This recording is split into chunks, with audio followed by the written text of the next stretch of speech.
Vamos lá, já estamos com 28 pessoas na sala. Obrigado aí a todos que nos acompanham, bem-vindos. Nós estamos aqui iniciando a nossa apresentação. Eu sou o Kleber Mello, da Mindsec, sou CEO, proprietário da Mindsec. Vou estar aqui nessa hora falando com vocês, conversando. A Cristina é da Cososys, proprietária da solução de Endpoint Protector, o DLP Endpoint Protector, né? Também vai estar aqui num bate-bola com a gente aqui, de uma forma bem informal, para que todos conheçam e tenham visão aí do que a gente está falando e do que a gente está tentando trazer para vocês aqui, tá bem? Bom, vamos lá. Eu vou compartilhar minha tela aqui com vocês. Desculpem se tiver um barulhinho aqui em volta, mas já para. Vamos lá. Estão vendo aí a minha tela? Sim? Sim, Então tá bom. podemos. Bom, pessoal, nós vamos hoje, a nossa agenda hoje aqui, nós vamos falar sobre um pouco da privacidade no mundo, de como estão as coisas. Vamos falar também um pouco de DLP. Vamos citar aqui, e a Cris vai trazer para a gente uma visão aqui sobre DLP dedicado versus DLP integrado. Vocês vão entender o que é isso. E também os nossos casos de usos. E eu gostaria que vocês também tivessem aí na mão e quando precisassem, tá? A consulta aqui do blog Minuto da Segurança. Podem deixar aí nos seus favoritos. O blog Minuto da Segurança tem um artigo especificamente falando sobre DLP integrado versus DLP dedicado. Temos vários artigos falando sobre DLP. Tem aqui sempre um bannerzinho, é só clicar, vocês vão ter um contato conosco aqui. E aqui no blog a gente fala bastante de notícias de segurança, é um blog dedicado à segurança e privacidade. Nós já temos aí mais de 1.100.000 visualizações no blog e crescendo, né? Sempre procurando trazer uma informação de qualidade e relevante para vocês, tá bem? Bom, voltando aqui ao nosso papo de hoje, primeira situação, o DLP hoje, ou informação hoje, né? Nós ouvimos há bastante tempo já que ela é comparado ao petróleo, né? Agora vai começar a ser comparado ao nióbio e a outras riquezas aí que a gente tem, mas eu queria trazer algumas provocações para vocês pensarem a esse respeito. Quanto vale a informação para você e para a sua empresa, né? A empresa participa de RFPs, de licitações, de concorrências? Pois bem, você tem uma série de informações sigilosas naquele momento. Você tem desenvolvimento e pesquisa, você tem sigilo industrial muito importante dentro da sua empresa, né? Se você manuseia dados bancários, se a sua empresa tem capital aberto, veja, o risco de um vazamento ou o risco da informação para quem tem capital aberto é dinheiro direto lá no valor das ações, né? E se eu quiser derrubar o meu concorrente? A gente fala muito de hacking de Estado-nação, né? Por exemplo, a gente estava falando aqui um pouquinho antes sobre a guerra ali da Rússia e Ucrânia, né? E a gente começa a ver que teve muito ataque físico, mas essa guerra também teve um fator cibernético muito forte, não é verdade? Agora, a gente fala de Estado-nação, mas e se a gente falar entre empresas, que seriam o hacking industrial? Também tem bastante, né? Se eu forçar o meu fornecedor ou a minha concorrência a ter uma determinada situação que o desvalorize ou o tire a sua imagem, derrube a qualidade da sua imagem no mercado, eu posso ter vantagens competitivas. E não se enganem, acontece, tá? Então, deixei algumas outras coisinhas aqui também para provocar um pouco o pensamento. E aí, seguindo em frente aqui, leis de privacidade no mundo.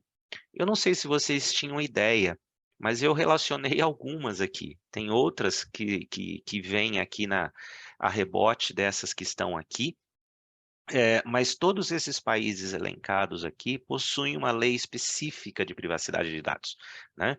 Então, a União Europeia tem a lei de privacidade, a GDPR? Sim, mas a Alemanha tem especificamente lá como ela trata dentro da Alemanha e assim os demais países. Aqui à nossa volta, nós já tínhamos relações de privacidade elencadas pelo Uruguai, pelo Chile, né? A Argentina agora também editou uma lei de privacidade. Na Ásia, a gente também tinha vários ali que tinha leis de privacidade. E aí eu coloquei uma coisa aqui que eu não sei se vocês conhecem, que são os chamados acordos de bilateralidade. Por que que o Brasil precisou ter uma lei, uma LGPD, né? Simplesmente porque existe a nível internacional uma necessidade de bilateralidade. Se você não tem, você tem uma lei que exige do outro e o outro não tem uma lei que espelhe a sua, você pode deixar de fazer negócios com aquele país. Se você pegar a GDPR explicitamente ela fala que os dados de cidadãos europeus só podem ser compartilhados com países reconhecidos que tenham leis de privacidade. O Brasil tem mais de 60 leis já há bastante tempo, já tinha mais de 60 leis falando sobre a proteção da informação pessoal. Mas não existia uma lei consolidando tudo e que, inclusive, falasse dos processos, né? Da responsabilidade do DPO na empresa e tudo. Então, que é chamado de encarregado de dados na LGPD, isso não tinha. Então, o Brasil teve que criar uma para poder consolidar e poder colocar isso em espelhamento às demais. E nós usamos a GDPR para poder fazer o espelho do que a gente queria, né? A gente só tropicalizou aqui a GDPR e os principais termos dela, tá bem? Bom, esse slide aqui, eu trago para vocês um pouco do impacto das leis de privacidade no mundo, né? O verdinho significa que teve impacto positivo e o azulzinho são os impactos negativos. Isso foi uma pesquisa feita pela Cisco e em todos os países onde tem uma lei de privacidade que a Cisco pesquisou, ela traz aí a visualização para vocês. Vocês vejam que é, a menor que eu consigo visualizar aqui é 68% positivo e 1% negativo, mas todas as outras, perto de 90% ou mais de 90%, aí com impactos positivos, né? Esses impactos positivos estão relacionados à vida pessoal, e também aos negócios da empresa, porque a empresa, a partir do momento que ela passa a respeitar e controlar os dados pessoais, ela passa a ter uma visibilidade maior no mercado, ela passa a ter uma imagem melhor no mercado. Então, os impactos também são considerados positivos, tá? E os negativos estão muito relacionados aí a custos, muito relacionados a negócios, né? Empresas que tiveram que mudar ou deixar de fazer negócios de determinados tipos por não poderem mais utilizar os dados dessa forma. Para o cidadão foi bom, para a empresa, neste caso, não, né? Bom, é, nós temos, pensando aí nas empresas, nós temos que reportar ao board, né? Sempre. A área de segurança de informação sempre tem que fazer o seu reporte, as áreas de controle, de governança, sempre vão fazer os seus reportes ao board.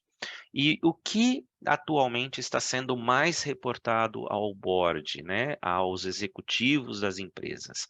O primeiro ponto sempre é as questões relativas à auditoria. Auditoria técnica, tecnológica, de TI, e também auditorias financeiras, de governança e outras, que impactam inclusive em ações de bolsa de valores, em publicação de balanço financeiro e tudo mais. E na sequência vem as três pontas mais importantes que se relacionam conosco hoje aqui, falando de privacidade, né? Vazamento de informação, impacto de verificações de segurança, de assessments, os impactos do que foi encontrado nos assessments que foram feitos e as requisições de dados que são feitas pelos titulares ou por empresas ou por negócios que devem ser tratados e devem ter uma decisão executiva. Veja que esses três são muito importantes, estão totalmente relacionados à LGPD, relacionados à privacidade de dados, né? Depois, em quinto, aqui nós temos a resposta de incidente. Em sexto, volta de novo outro tema de privacidade, que são os gaps que foram identificados e que precisam ser tratados. Então, entre os 7 top aqui, 5 estão relacionados à privacidade de dados, para vocês verem a importância que está sendo dada a nível mundial em relação à privacidade de dados. Talvez no Brasil, Cris, isso aqui seja um pouquinho diferente. Aí na Romênia, com um pouco mais de maturidade em relação à GDPR, talvez reflita muito bem isso aqui, né? Aqui no Brasil temos uma situaçãozinha um pouquinho diferente, porque a LGPD é relativamente nova, as empresas ainda estão se adequando, a NPD já está no ar, está funcionando, mas não está fazendo verificação e não está aplicando multa, então o cenário pode ser um pouquinho diferente, mas muito em breve eu acredito que esse cenário vai ser igual a vocês aí, viu, Cris? Eu acho que o cenário no Brasil é o mesmo que aconteceu depois de que o GDPR entrou em vigor na Europa. Então, na Europa também nós experimentamos a mesma situação. Nós sabíamos os detalhes sobre essa lei de cumprimento, sabíamos o que temos que preparar, e depois, claro que durou um tempo, um período de trânsito até que vão aplicar essas multas. E daí tudo mudou. Tudo mudou, porque já o cidadão conhece ok, você não pode usar meu dado dessa forma. Então, e daí as empresas já estão mais preparadas, estão preparadas para investir numa solução de segurança. Uhum. Então, acho que o Brasil está levando o mesmo caminho que a Europa. Eu também acredito, viu, Cris? E você sabe que a questão de privacidade, os Estados Unidos tinha lá o PII, né, como definido. Depois veio a GDPR. Na Ásia, ali, Hong Kong e China também definiram uma lei. Depois, alguns países aqui na América Latina e agora o Brasil entrando nisso. Então, é uma tendência realmente mundial e o ciclo de implementação ela vai por aí, né? As empresas vão começar efetivamente a mudar e a se preocupar na medida em que começarem a ser punidas. E na medida que começarem a ser punidas, os cidadãos também ficam mais atentos e mais conscientes dos seus direitos a esse respeito.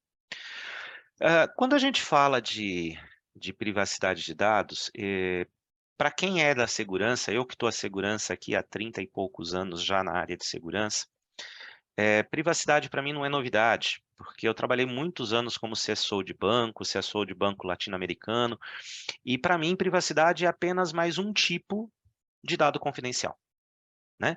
É dado confidencial. É relacionado à pessoa?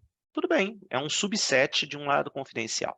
Então, o profissional de segurança da informação, desde sempre, ele está envolvido no controle de data privacy, né? De privacidade de dados. Porque se vocês lembrarem, a todos que estão aí conosco nos chats e nos acompanhando, se vocês lembrarem, o tripé da segurança da informação é feito por confidencialidade, integridade e disponibilidade. E dentro de confidencialidade, a gente tem a questão de privacidade de dados, né? Ou seja, dado pessoal nada mais é do que um dado confidencial que deve ser protegido e, por ter lei agora especificamente sobre ele, tem alguns requisitos a mais. Mas vejam que, dentre a pesquisa da Cisco, o segundo maior ponto de preocupação hoje é data privacy. né? Só perde para detecção e resposta de ameaças, que realmente aí ameaças impacta diretamente em todos os outros itens para baixo, né? Então, realmente faz bastante sentido a pesquisa e o seu apontamento aí. Aqui eu trago também, a nível mundial, da mesma pesquisa da mesma pesquisa da Cisco, eu trago para vocês aqui a questão do investimento que tem sido feito a nível mundial aí na pesquisa, né, tirada pela pesquisa nos últimos anos, em 2019, 2020 e 2021. Não temos os dados de 2022, mas vejam que os investimentos na área de privacidade estão crescendo muito, né? De 1,2 milhões de dólares em 2019, nós subimos para 2,7, nós mais que dobramos um investimento a nível de privacidade de dados. Agora a pergunta é, será que a gente está investindo corretamente, Cris? Eu não sei se nós estamos investindo corretamente nesse ponto, porque eu vejo muitas ações sendo feitas ainda com foco em advocacia, né?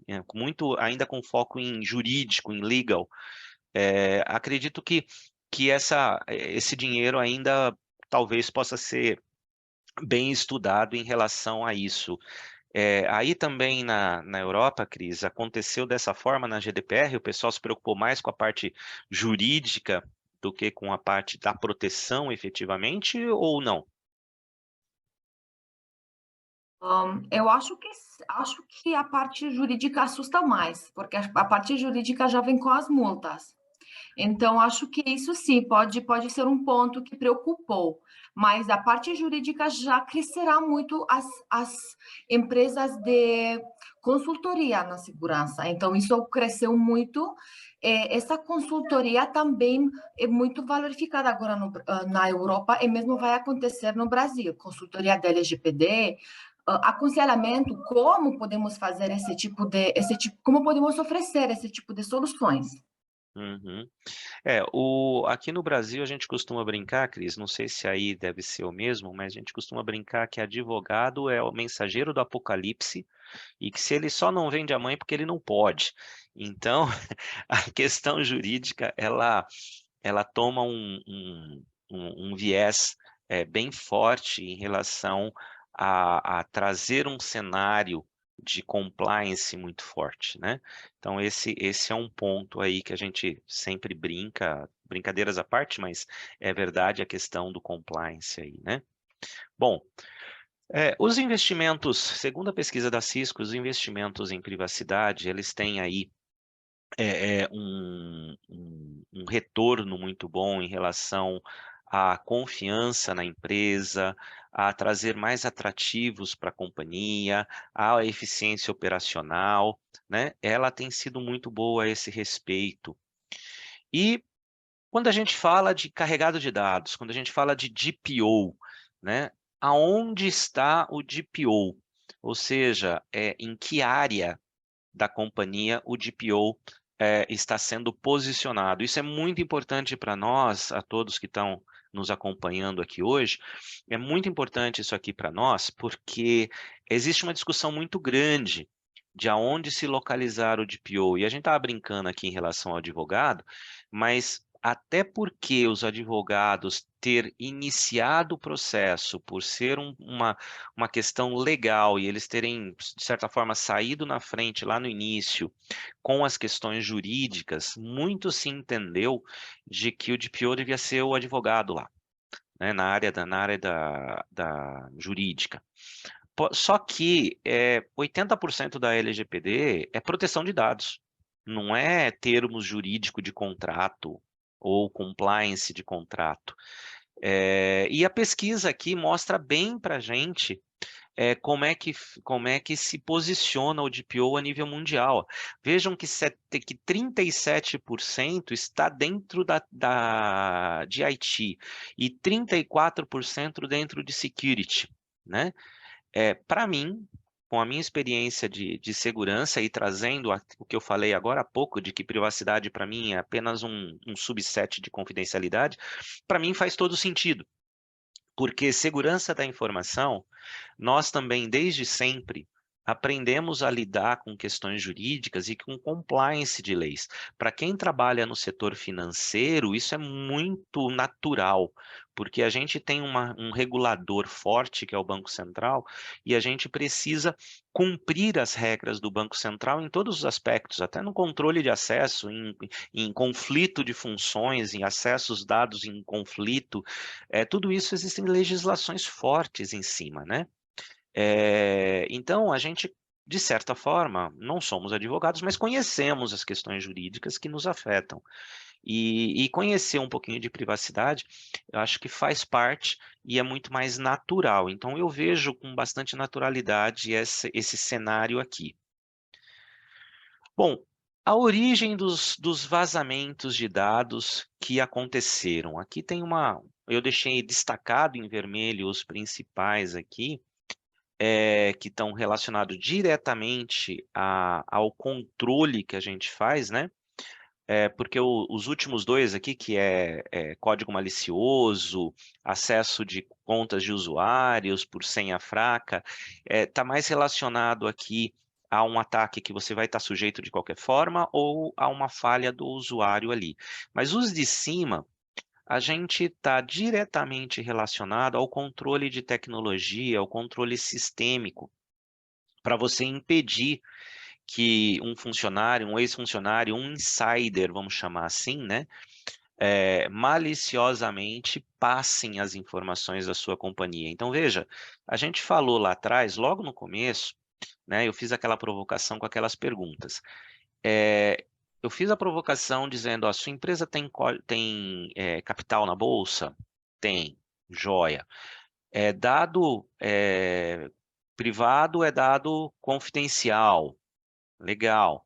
Agora, eu pego esses dados, seja confidencial ou seja privado, não importa se é dado pessoal ou se é dado financeiro, se é qualquer outro tipo de dado confidencial da empresa, e eu vazo isso no mercado, né? Eu causo um prejuízo muito grande para as empresas. Então, esse é um cuidado que a gente precisa ter e precisa estar de olho. A gente tem que confiar desconfiando, né? Confiar com o olho fechado e o outro aberto, porque maliciosamente pode ser vazada ou pode até não ser maliciosamente, a pessoa simplesmente colocou num e-mail e mandou, né? Pode não ser malicioso, né? Um equipamento pode ser roubado da empresa, e aquele equipamento, a gente quando fala em equipamento, a gente pensa no notebook, né? Mas poderia ser um pendrive, poderia ser qualquer outra coisa que contivesse dados e foi roubado da empresa, um NAS, qualquer coisa. E ele precisa estar protegido, né?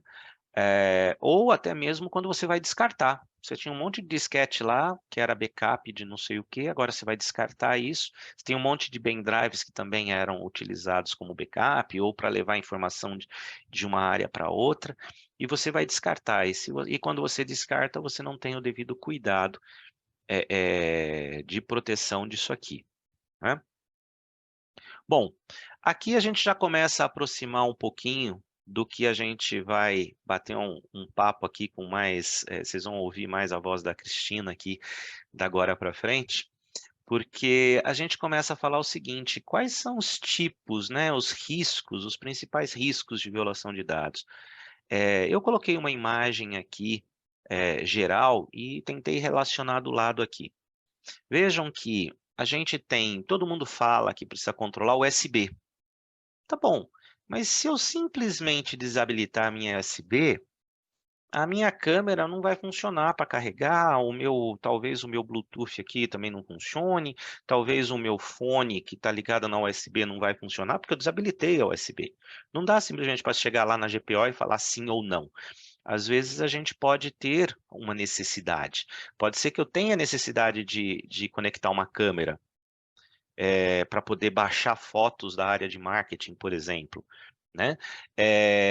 Mas e o WhatsApp que está instalado no teu computador?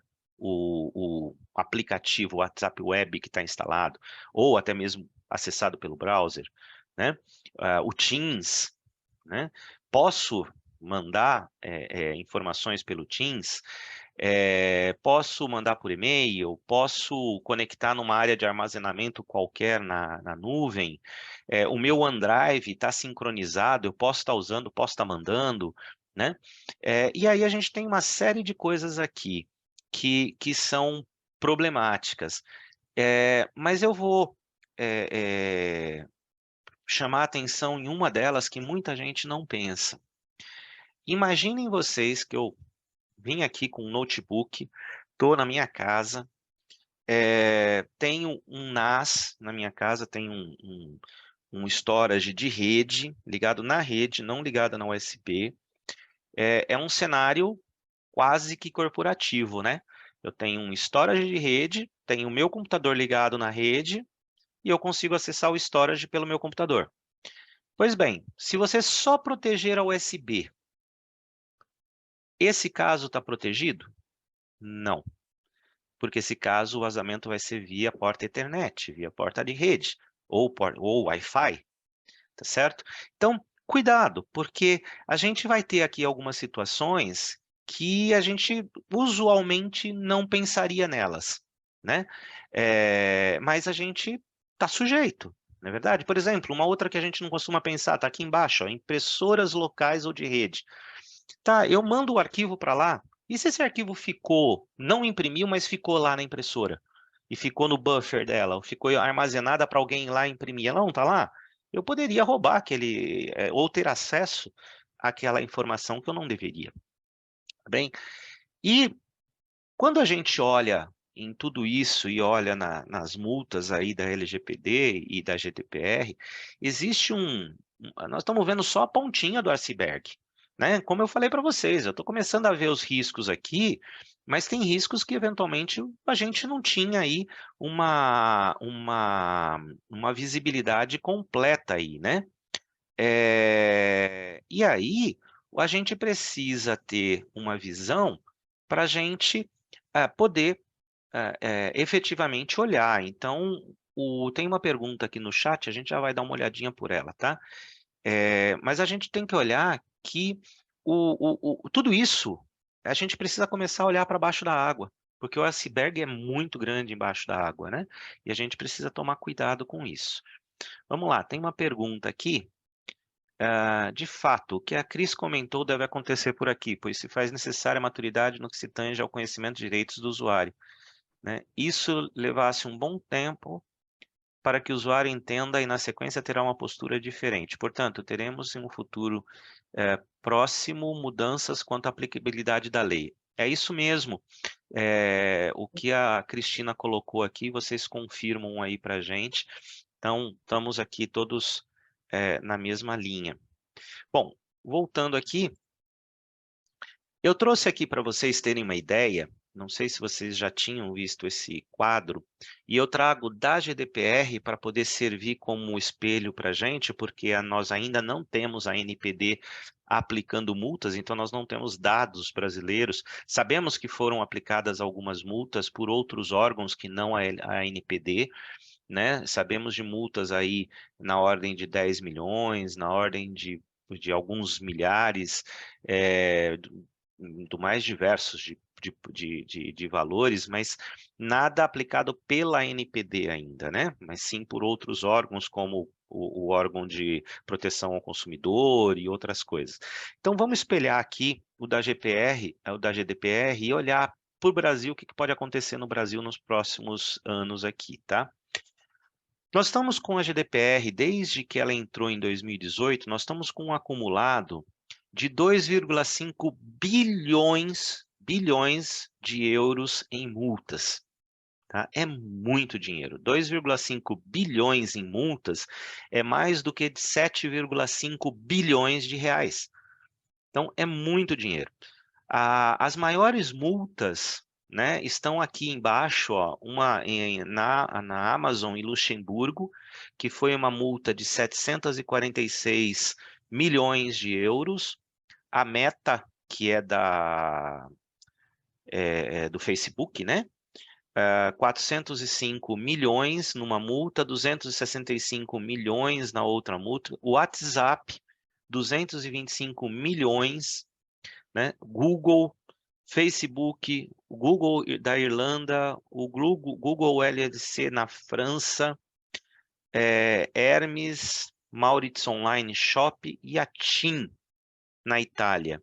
Então, vocês vejam que as multas estão sendo aplicadas. A tendência é que no Brasil o nosso regulador se torne mais presente nos próximos anos, e a gente vai ter, sim, que nos preocupar com todos aqueles riscos que a gente olhou. E procurem olhar, vou até voltar aqui, ó, procurem olhar os riscos que vocês têm de uma forma ampla. Procurem olhar de uma forma mais 360 graus, porque não adianta nada você bloquear o USB e deixar eu usar via Ethernet na minha casa e baixar tudo no NAS que eu tenho em casa, né?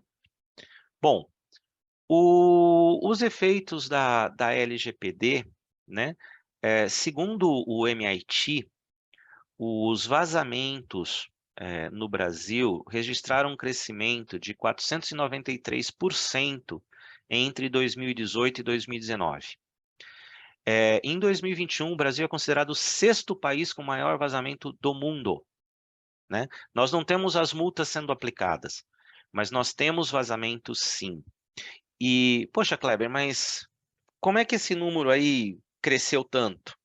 Eu diria para vocês o seguinte, nós não tínhamos lei. E a partir da lei e da obrigatoriedade do reporte, você passa a ter a visibilidade do que antes estava no nosso iceberg aqui, ó, na parte de baixo. A gente não estava vendo.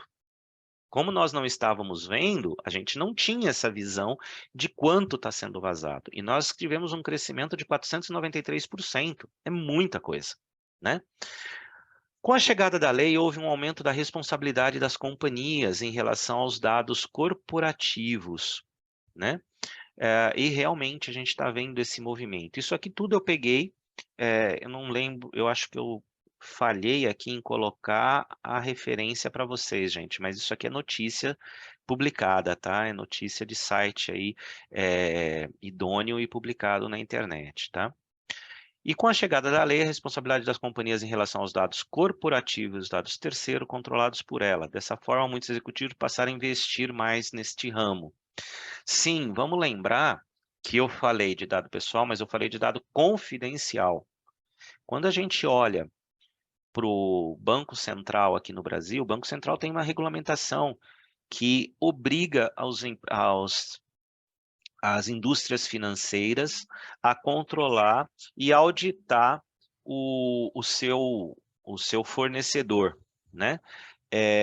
Então, essa condição que está sendo colocada aqui, ela é muito importante, porque várias regulamentações começaram a cercar os dados pessoais, tá bem? Bom, aqui, Cris, eu queria que você tomasse o controle aí nesse momento e dissesse para a gente o seguinte: dado DLP dedicado versus DLP integrado, né? Tem muita gente que... Primeiro, vamos conceituar isso e aí eu vou pedir para você dar a sua visão aí de especialista.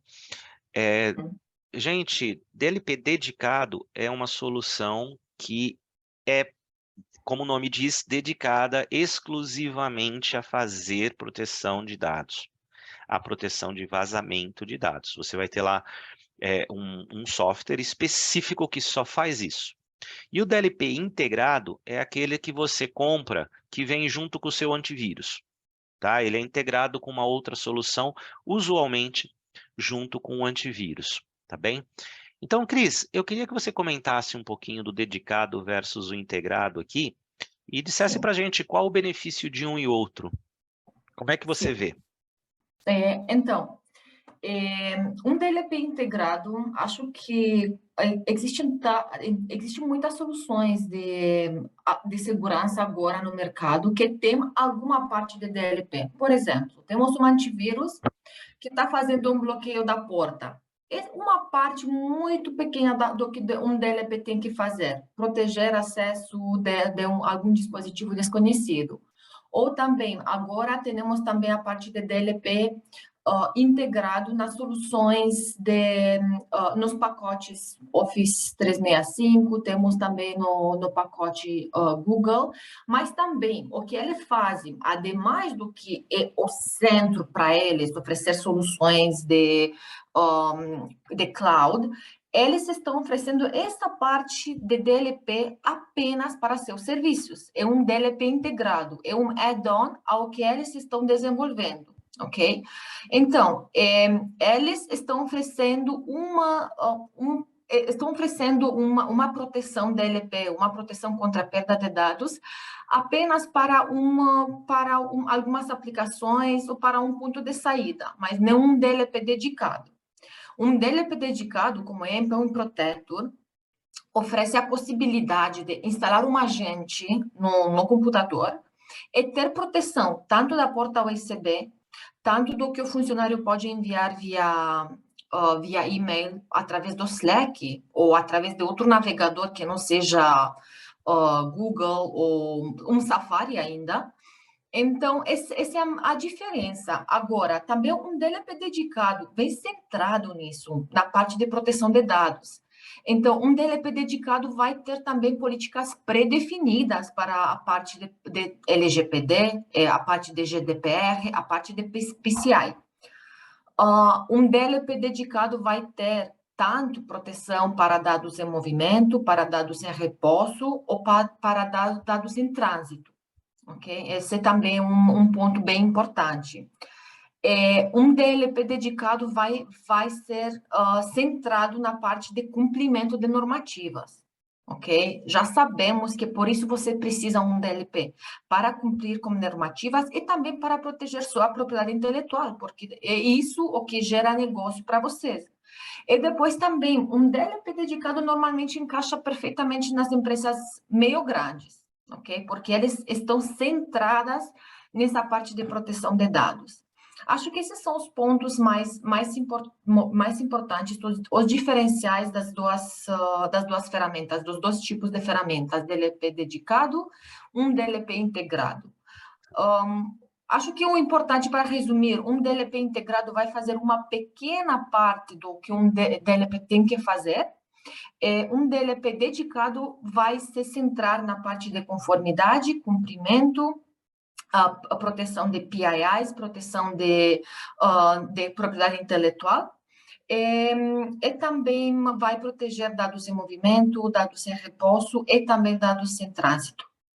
Correto. Então, você lembrou bem, eu falei aqui do integrado com antivírus, por exemplo, que estaria na Workstation, mas você lembrou bem do DLP, por exemplo, do Azure, né, do Office 365, né? Ali ele está olhando só o que está lá Claro. naquela aplicação ali, né?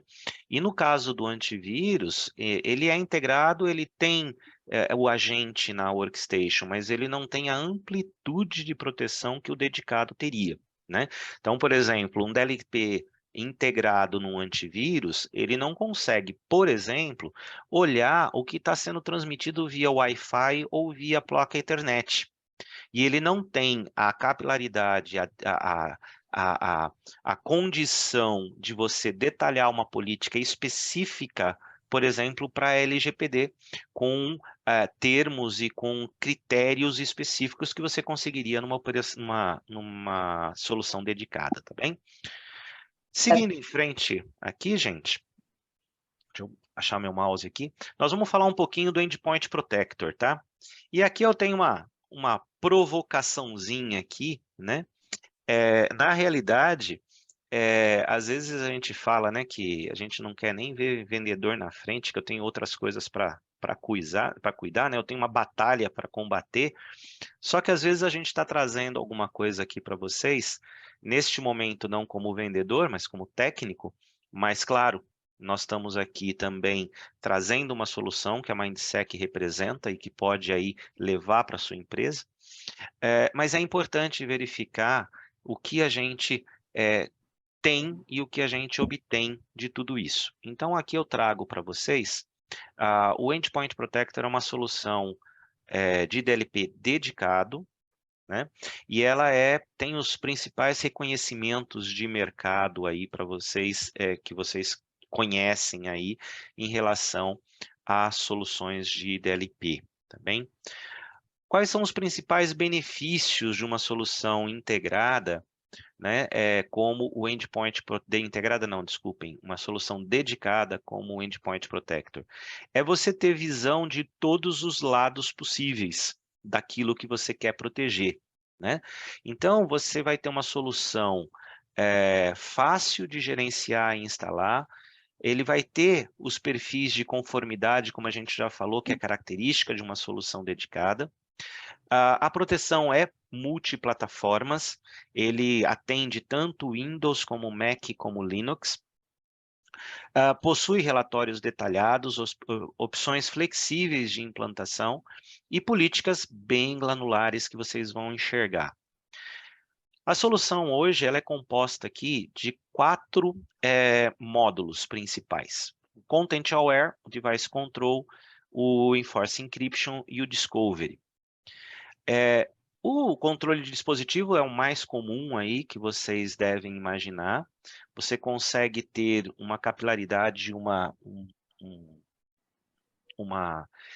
digamos assim, um breakdown aí, né, muito grande em termos do que você vai olhar em termos de dispositivos, né?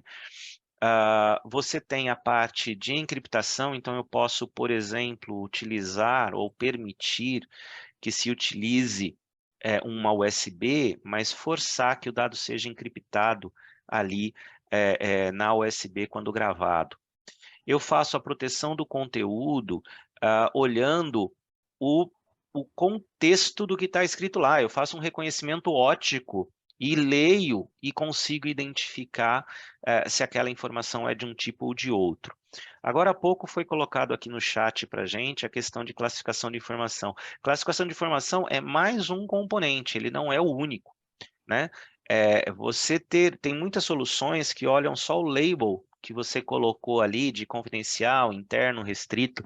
Quando a gente olha a proteção de conteúdo com Endpoint Protector e ele faz um reconhecimento óptico de uma imagem, né, fazendo um OCR, ou analisando o contexto do que está escrito, eu posso forçar a minha política de classificação de informação e a contenção da emissão ou da transferência desse dado baseado no contexto dele, independente dele ter o label de classificação de informação ou não, né? Classificação de informação é só mais um item que eu consigo enxergar aqui na solução.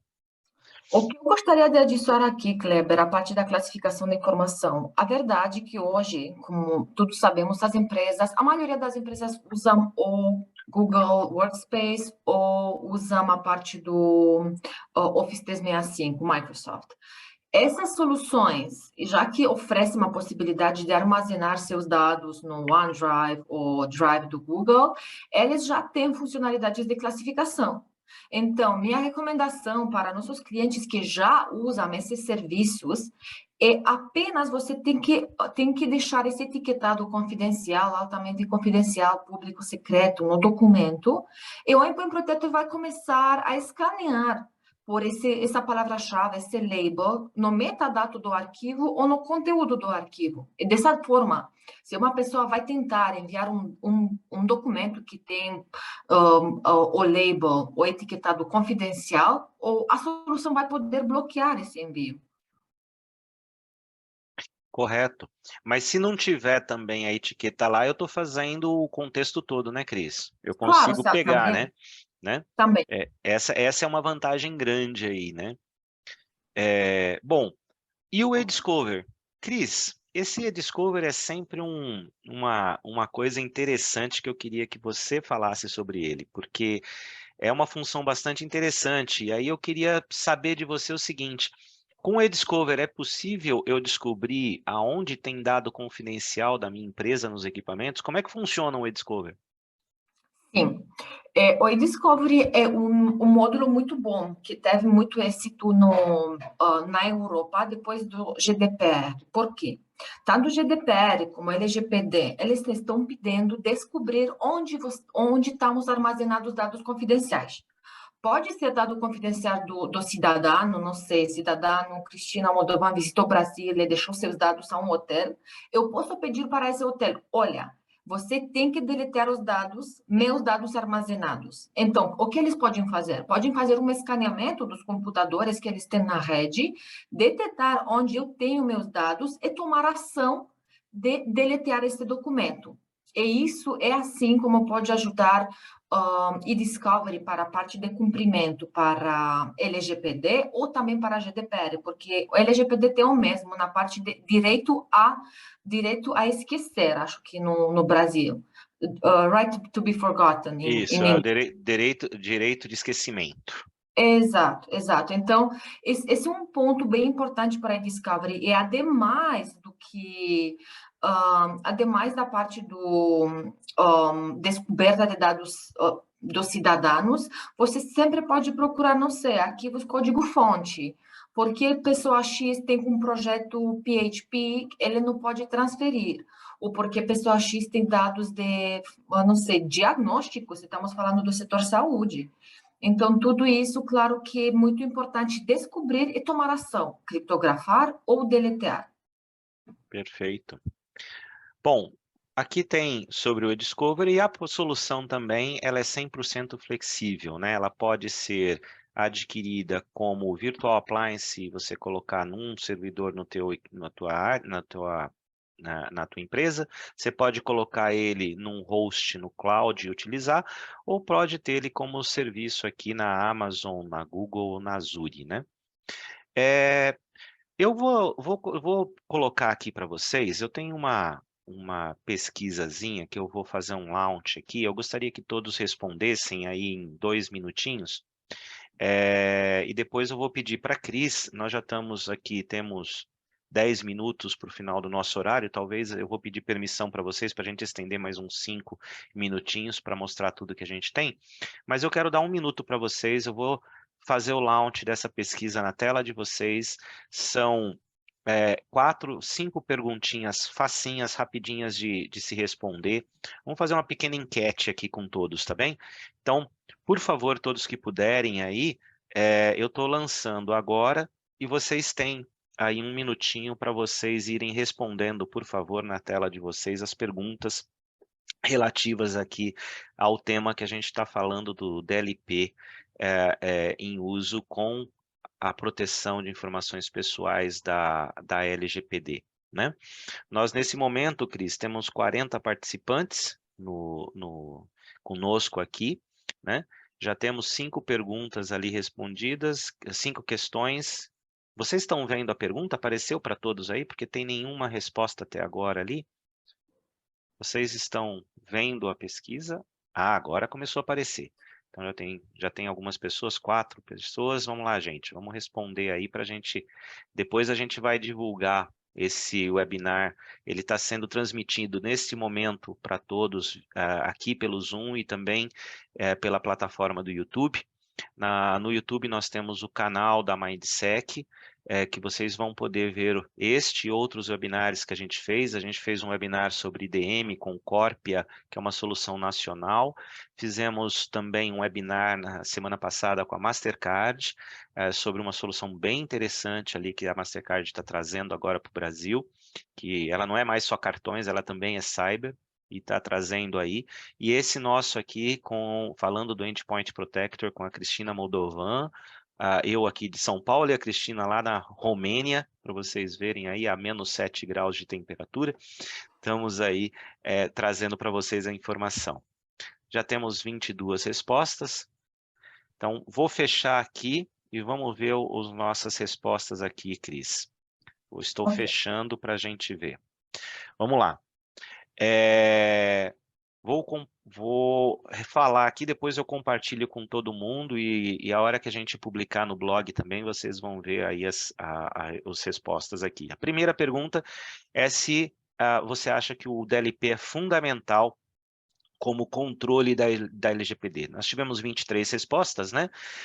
91%, 21 das pessoas acham que sim, é fundamental como controle da LGPD. E 9%, 2 pessoas dizem que não. A segunda pergunta é se a empresa possui um DLP e se esse DLP é integrado ou não. Então, nós temos 5 respostas sim, dizendo que tem e ele é integrado na solução de antivírus. Então, espero que vocês tenham compreendido aí a diferença do integrado e do dedicado. Temos 9 pessoas que disseram que não, que possuem sim uma solução dedicada e 9 pessoas disseram que não possuem uma solução de DLP. A empresa tem necessidade de proteção de vazamento de informações confidenciais além de dados privados? 91% responderam que sim e 9% responderam que não. Os executivos da empresa possuem ciência e demonstram preocupação contra vazamento da informação? Poxa, essa resposta aqui é bacana. Nós tivemos 87% dizendo que sim, que estão preocupados, Cris. Isso é uma mudança de comportamento bem grande, isso é muito bom. Você acha mais importante, o que você acha mais importante proteger com DLP? Eu dei algumas opções e pedi para que vocês escolhessem 3. Então, a que mais tem a necessidade é a de e-mail, com 83%, seguida pelo OneDrive e Google Drive, com 78%. Depois, o uso de USB, com 74%, armazenamento web, com 65%, conexão de Ethernet, com 52%, e conexão de Wi-Fi, com 48%. Obrigado a todos que responderam. Estou compartilhando aí com todos as informações aqui que foram trazidas por nós. Vocês podem verificar aí. E depois a gente vai ter também tudo isso publicado no nosso blog. Ok? Bom, vou lá. Vamos em frente. Cris, umas perguntas para você, Cris, e eu gostaria que você, nesses últimos minutos, mostrasse para a gente, rapidamente, aí, em cada uma delas, a solução do Endpoint Protector. Então, eu queria que você, primeiramente, compartilhasse a sua tela e mostrasse para a gente como é que eu pego numa solução dedicada como o Endpoint Protector, como é que eu crio uma política para a conformidade de LGPD. E Uhum. eu sei que é possível, mas tem template pré-definido que me ajude a fazer isso, Cris? Mostra para Uhum. gente. Ok. Você pode me oferecer permissões para compartilhar a tela, Kleber? Ah, não Por está? favor. Não, tá. Pode compartilhar. Eu vou parar a minha e você compartilha a sua. Ok. Acho que é assim, melhor.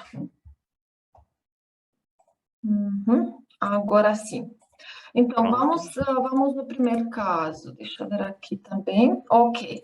Então, a ferramenta permite criar políticas para ajudar a cumprir com várias normativas. Podemos falar do LGPD, podemos falar do GDPR, HIPAA, se estamos falando do setor saúde, que, pela minha experiência, o setor saúde do Brasil está preocupado por essa normativa da HIPAA para proteger dados farmacêuticos.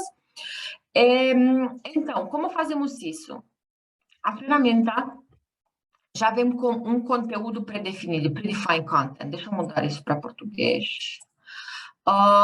Então, sempre, dependendo da indústria, claro que temos outros artigos que estamos preocupados a proteger. Então, no caso do LGPD, o que temos interesse? Temos interesse de detectar dados dos cidadãos. Como fazemos isso? Então, temos que procurar por conteúdo pré-definido. Brasil. Então, já temos uma política. Eu posso criar uma política para identificar dados brasileiros. Para isso, posso dizer, olha, caso vamos detectar endereço do Brasil no conteúdo de um arquivo, junto com um ID do Brasil, RH, CNPJ, CPF, número de telefone e cartão de motorista, vamos fazer bloqueio. E dependendo do documento que a empresa usa, você pode criar uma regra e dizer, olha, vou ter um PDF, e dentro desse PDF vou ter ID do Brasil, mais número de telefone, mais endereço, isso já é confidencial. Então, eu posso criar uma regra para ter uma melhor detecção, considerando vários critérios, ok? Assim é como a ferramenta pode ajudar na parte de cumprimento com LGPD. E, ademais de criar essa política, o que estávamos falando sobre preocupação de saída de dados. Esses dados podem sair, sim, mas depois temos esses pontos de saída que podemos controlar, que pode ser um navegador. Estamos falando sobre a preocupação de Gmail. Gmail estamos usando através do navegador. Cris, Então, deixa eu só te sim, interromper um pouquinho. Pessoal, sim. temos uma pessoa aqui no chat dizendo que não está que não está ouvindo a Cristina. Podem, por favor, os demais confirmar no chat, por exemplo, que se estão ouvindo? Eu consigo ouvir bem aqui, mas os demais, por favor, façam essa gentileza. Sim, estão Ok. ouvindo. Então, Lobo, dá uma olhadinha aí na tua configuração, por favor, tá bem? Todo mundo está ouvindo aqui, deve ser o teu lado aí, tá? Obrigado. Ok. Obrigado, Cris. Segue. Ok, então, isso eu queria dizer sobre a parte de saída. Temos um navegador, Gmail, Google Workspace está 100% através do navegador. Também tem o Google Drive Client, que também temos na lista. Temos a parte do Outlook, temos o OneDrive, temos Teams. Então, tudo isso nós podemos controlar. E, ademais desses aplicativos que já vêm como pacote de serviços, temos também Slack, que é também um aplicativo que as empresas usam bastante. O Teams, ou também o TeamViewer e outros. E o mais importante, transferência a dispositivo de armazenamento, ter um controle do copiar-colher, desativar captura da tela, ou também, o que Kleber comentou, controlar o que pode imprimir ou não. Eu acho que esse é um ponto bem importante. Estamos falando do departamento de RH, que tá imprimindo um contrato. Essa pessoa vai usar uma impressora do departamento, não sei, do departamento de recurso, do departamento financeiro. Então, eles não têm que ver dados do outro departamento. Então, você também pode limitar o uso das impressoras, apenas uma impressora para um departamento. A ferramenta oferece essa granularidade, Ô, ok? Cris, eu consigo fazer por grupos, né? Eu consigo agrupar os usuários. Primeiro, eu consigo integrar isso com AD ou com qualquer LDAP que eu tenha, certo? E eu Certo, consigo usar certo. os grupos do AD, por exemplo, para dizer, olha, o RH vai conseguir imprimir só nessas impressoras aqui, ou a política do RH é diferente da política do Sim. financeiro. Eu consigo ter esses grupos aí no EPP, né? No Endpoint Certo. Protector. Sim, é muito importante. É muito importante ter uma política diferente para cada departamento.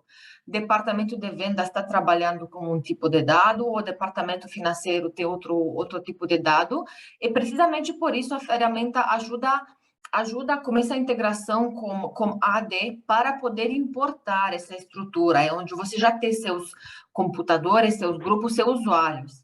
Então, você já pode aplicar essas políticas para cada departamento. E, ademais de ter essa granularidade na parte de grupos ou computadores, ainda pode diferenciar a parte de dispositivos, onde você pode dizer, olha, grupo X pode usar apenas essa impressora, a impressora local. O grupo de vendas pode usar apenas esse dispositivo USB. Então, você pode Uhum. diferenciar entre os dispositivos. E eu posso ter, por exemplo, dentro do RH, uma exceção dizendo, olha, é no grupo de RH, mas a Maria tem que ter alguma coisa diferente. Eu consigo fazer uma exceção para a Maria Também, também? porque o grupo vai ter mais alta prioridade que os direitos globais, mas você tem a Maria que vai ter mais alta prioridade que o grupo.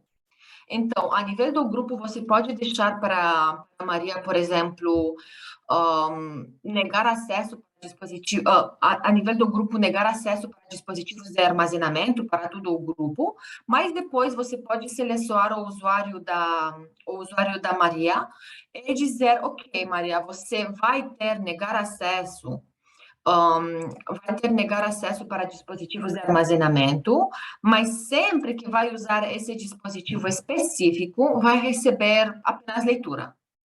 Tá, então o direito do usuário prevalece sobre o direito do grupo, correto? Certo, certo. Perfeito. E nós temos uma pergunta aqui do João Mauro. Ô, João, só me confirma aí, é o João Carlos Mauro ou é só o João Mauro? Porque eu estou com o João Carlos Mauro, que é um antigo companheiro aqui de área. Só confirma para a gente, só para eu saber se é você que está aí, que é um prazer enorme estar com vocês aí. E o João Mauro está perguntando o seguinte: o eDiscover, Cris, ele consegue abranger também dados em backups, em offline? Ou seja, eu consigo fazer um eDiscover em algum armazenamento de backup offline?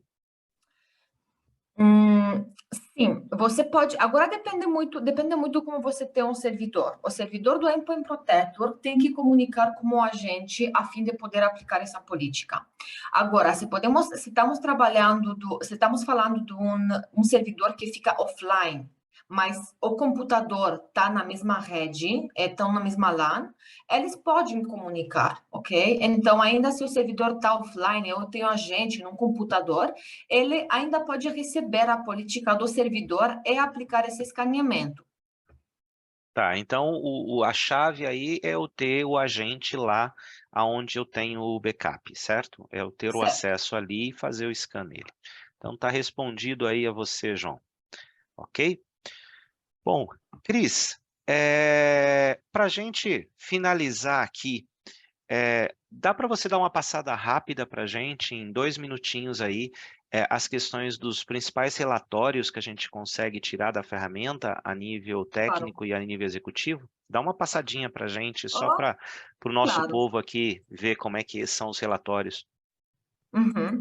Então, a ferramenta oferece esses dashboards, esse dados, esses gráficos para ter visibilidade sobre quem tentou transferir dados confidenciais, que pontos de saída eles usam. Também você pode ver o conteúdo que os funcionários tentaram me enviar.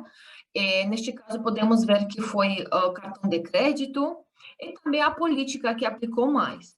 E na parte do relatório, você consegue ver detalhes desse relatório. Então, por exemplo, você pode ver que um funcionário X tentou enviar dados confidenciais, e depois também pode ver detalhes desses dados, ok? Por exemplo, Natália tentou enviar um documento e foram detectados 3 artigos confidenciais. E podemos ver aqui o que foi detectado, ok? Ou a palavra-chave que foi detectada. E também, por exemplo, se estamos falando de cartão de crédito, por exemplo, lá também você pode ver exatamente o que foi detectado e ainda você pode baixar para ver exatamente o conteúdo que tentarão enviar, ok?